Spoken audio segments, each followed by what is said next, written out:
भद्रक जिला और बासुदेवपुर ब्लॉक एक छोट गाँ जयपुर जामुझाड़ी धामरा को जोड़ी होता रास्ता पाखे गाँ गाँ भीतर को जीवाई गोटे पिचु सड़क अच्छी एवं यही पिचु सड़क गाँ मझी दे अन्य गाँ को लंबी जाए।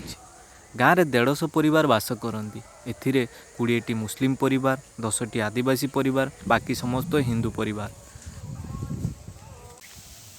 गाँवर नामकरण किए करिथिला ओ गाँ को केउ माने आगे आसी रही ताहा गाँवर वयस्क लोक माने कहि पारि नाहांती।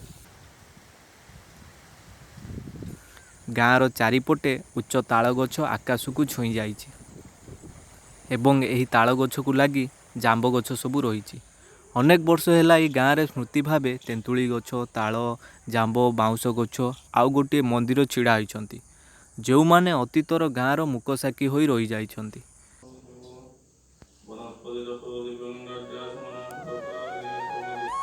आम गाँ को सौंदर्य भरी दे थाए ता चाष जमी पाखरे थिबा ताल गछ सबू। से सबू ताल गछ जीवंत होई उठंती सबुज धान खेत मध्यरे। गाँटी जेमिति निजर प्रत्येकटी मुहूर्त को आदरी नहीं सजेई देइछि तार समयर गहना दे। गाँव संज हुए, सलिता जले, झील बो हाथ में सलिता बड़ी तुलसी चौरा और बेल गछ मूले सलिता दियंती। शंख बाजे, चुली और क्षीर कुहलारू सुखिला घसीर धुआं उठे। तार कड़ा बास्ना माति जाए साहिर सबू घर को। घर चारिपटे घेरी बाउंश बुदा, तेंतुली गछ, आंब गछर पत्र दे धीरे धीरे धुआं उठे। यही धुआं सबुज धान बिल उपर दे भासी जाउथाए अपर आकाशर बादल सहित ताल दे।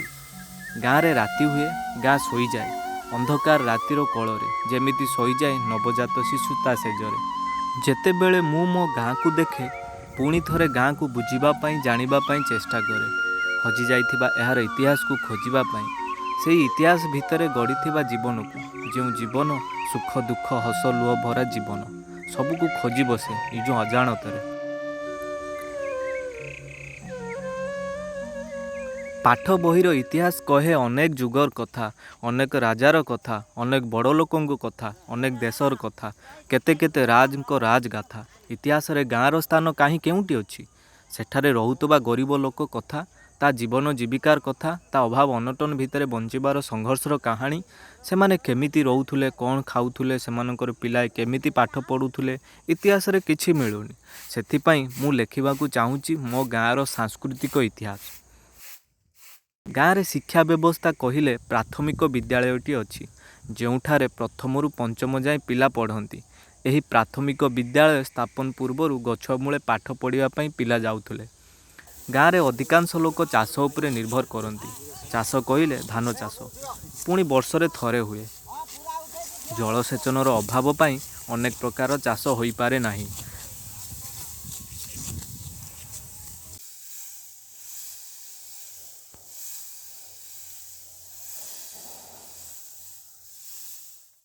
बड़ केनालटीए थिले मध्य ताहा वर्ष वर्ष धरी सुखिला पड़ी। चाष पर चाषी माने पाख गाँ सहर को रास्ता काम, पक्का काम आदि करने को जाउथिले मध्य सबुबेले काम मिले नाही। एथि सहित गाँर प्रायतः अनेक घरू पाठ पढ़ुआ युवक बाहर राज्य को सूता फैक्ट्री किंबा होटेल को काम करने को चली जाती। रमाकांत बारिकी बयस 62। पिला बेले आमे देखिथुनु बा आमे निजे करिछु।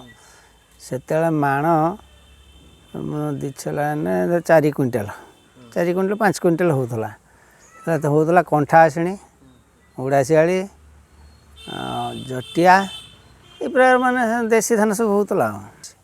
सेतेले सार पड़ू नथिला, खत गोबर देकरी चाष करा जाउतला। एम छटा धान, बुणा धान जोंटा हम कहू। बर्तमान सब रुआ होची। सेतेले विष दिया हो नथिला। बर्तमान में विभिन्न प्रकार कीटनाशक विष प्रयोग करा होची। चाषी जाउतला, खत पुणी दउतला, हल कर देकरी बिहन छाटी दउतला, कई जण रुतला। बर्तमान में बहुत पैसा एक्सेस खर्च लाଗୁଛି। आगुरी चाष समस्या विशेष रोग पोग नथिला। जा थिला घास कोटा जमी आम ये बाचुँ से से बछा होता। बर्तमान पर तो जदि बर्तमान पर जाए गोटे देखले गोटे पोक आरंभ है रासायन सार दे सारापर पुणी आ गए देखला बेलू तापरदिन देखला गोटे आरंभ है। टेम्पर मारे चुटी कटा पोक लगे 4 दिन लगे 8 दिन ଥରେ କୀଟନାଶକ ବିଷ ସ୍ପ୍ରେ করতে ହେଉଛି। କିନ୍ତୁ ସେତେବେଳେ ସେସବୁ କୀଟନାଶକ ବିଷୟରେ ପ୍ରଶ୍ନ ନଥିଲା। ସେତେବେଳେ ସାର ରାସାୟନିକ ସାର ଦିଆ ହେଉନଥିଲା କି କୀଟନାଶକ ବିଷ ଦିଆ ହେଉନଥିଲା। ସେତେବେଳେ ଦିଆ ହେଉଥିଲା ଖାଲି ଗୋବର ଖତ ଆଉ ଯେଉଁଠି ବହୁତ ଦିନ ପଡ଼ିଆ ପଡ଼ିଛି ଗୋଟେ ବହୁତ ଜାଗାରେ ପଡ଼ିଆ ବା ଟିକିରା ମାଟି ଆଣିକି ସେ ଗଛ ମୂଳରେ ଦେଉଥିଲେ। ତେଣୁ ପୋକ ଲାଗୁନଥିଲେ। କରଞ୍ଜ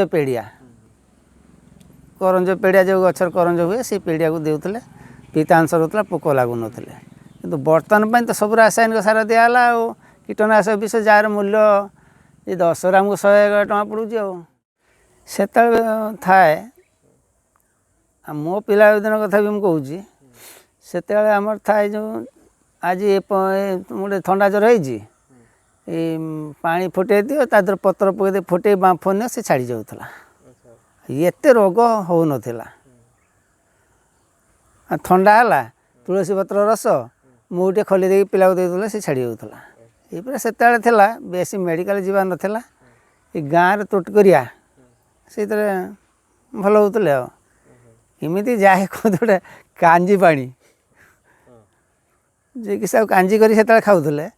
ସେତେବେଳେ ଯଦି ଯାହାର ପେଟ ଖରାପ ହେଲା, ଝାଡ଼ା ହେଲା, ସେ କାଞ୍ଜି ପାଣି ତାଟିଏ 2 ତାଟିଆ ପିଇ ଦେଲେ ବି ଛାଡ଼ି ଯାଉଥିଲା।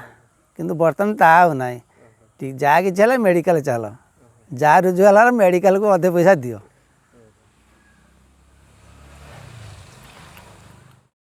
ସ୍ୱାସ୍ଥ୍ୟ ବ୍ୟବସ୍ଥାରେ ଗାଁରେ ସେପରି ସୁବିଧା ନାହିଁ। ଆଗରୁ ଗାଁରେ ଆୟୁର୍ବେଦ, ଗୁଣିଆ, ଝଡ଼ା ଫୁଙ୍କା ଉପରେ ନିର୍ଭର କରିବାକୁ ପଡ଼ୁଥିଲା। କିନ୍ତୁ ଏବେ 7 କିଲୋମିଟର ଦୂରରେ ଥିବା ବାସୁଦେବପୁର ଗୋଷ୍ଠୀ ସ୍ୱାସ୍ଥ୍ୟକେନ୍ଦ୍ରରେ ଲୋକମାନେ ସାମାନ୍ୟ ରୋଗ ବେମାରର ଚିକିତ୍ସା ପାଇପାରୁଛନ୍ତି। ଗାଁରେ ଆଗରୁ ପିଇବା ପାଣି କହିଲେ ଗାଁରେ ଥିବା 2ଟି ବଡ଼ ପୋଖରୀ ଉପରେ ଲୋକେ ପାଣି ପାଇଁ ନିର୍ଭର କରୁଥିଲେ। ସେଥିରୁ ରୋଷେଇ, ପିଇବା ପାଣି, ଜମିରେ ପାଣି ମଡ଼ାଇବା ଆଦି କାର୍ଯ୍ୟ ହେଉଥିଲା। ଏବେ ପ୍ରାୟତଃ ସମସ୍ତଙ୍କ ଘରେ ପିଇବା ପାଣିର ବ୍ୟବସ୍ଥା ହୋଇସାରିଛି।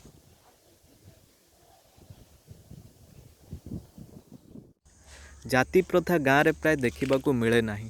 ତଥାପି ଲୋକମାନଙ୍କ ମନରୁ ଜାତିଭେଦ ଯାଇପାରି ନାହିଁ। ଗାଁରେ ଅନେକ ବର୍ଷରୁ ମୁସଲିମ ପରିବାର ଥିଲେ ମଧ୍ୟ ଆଜି ପର୍ଯ୍ୟନ୍ତ ସେମାନଙ୍କ ସହିତ ଭ୍ରାତୃତ୍ୱ ଭାବ ଦେଖିବାକୁ ମିଳେ। ସମସ୍ତେ ମିଳିମିଶି ଚଳନ୍ତି।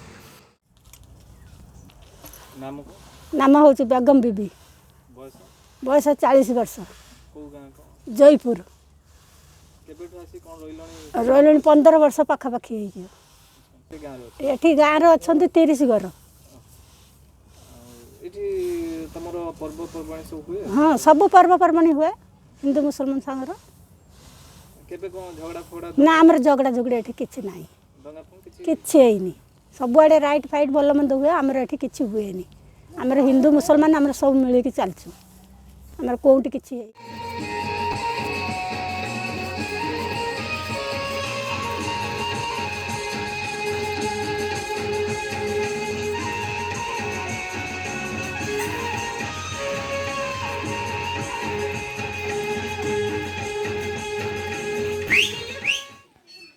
ଆମ ଗାଁର ଆଦିବାସୀମାନେ ବିସ୍ଥାପିତ ହୋଇ ମୟୂରଭଞ୍ଜରୁ ଆସିଛନ୍ତି। ପିଇବା ପାଣି, ଶିକ୍ଷା, ସ୍ୱାସ୍ଥ୍ୟ, ରୋଜଗାର ଭଳି ଅନେକ ସମସ୍ୟା ଉତ୍କଟ ଭାବେ ସେମାନଙ୍କ ପାଖରେ ରହିଛି। ଆମର 12 ବର୍ଷ ଥିନେ ଆସିଥିନେ ଆଉ।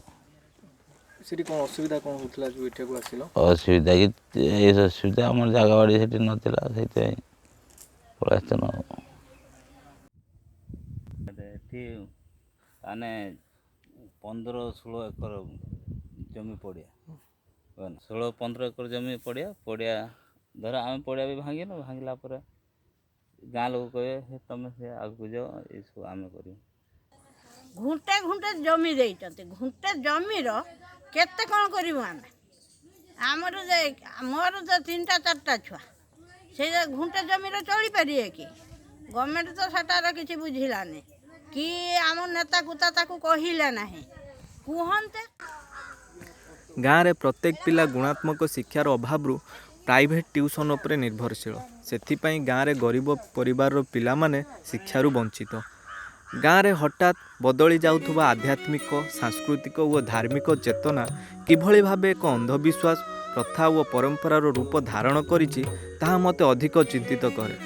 ଆଗରୁ ଧାର୍ମିକ ଜୀବନ ସହିତ ଯୋଡ଼ି ହୋଇଥିଲା ସାଂସ୍କୃତିକ ଜୀବନ, କିନ୍ତୁ ଏବେ ଏହା ସମ୍ପୂର୍ଣ୍ଣ ବଦଳି ଯାଇଛି। नीति नियम पूजा धर्म क्षेत्र में आर्थिक अनुदान को खर्च करिबार जो प्रतियोगिता बढ़ी नुआ नुआ धार्मिक प्रतिष्ठान निर्माण करिबार प्रवणता बढ़ी जहाँफल गरीब लोक मानक उपरे आर्थिक चांदा मध्य पड़ुछि। कला चारि जाति कर रागर नाली चारि जाति क धकोई पाइने गुड़ घसी दबुर केते मंद रखू ये रकम सब पाला हुए आम जाऊ देखते से पालाड़ से सब आनी से सब ना से गुड़ाक सब रद हो सेतले शांति टे बसुनु शोचुनु कि ये करूँ ये शांति ना आग जुगर जो आमर थिला गोटे भद्रलोकी गोटे डाकुले बसुले से जहाँ विचार करदे होता ये शुणी तो से सब ना ये शुणी कई कार गुरु नुहे कि कई कार चला नुहे। गाँव में कृषि और कुटीर शिल्प द्वारा अनेक रोजगार हो पारिबार संभावना थिले मध्य सरकार एथिप्रति ध्यान देउ नाहांती।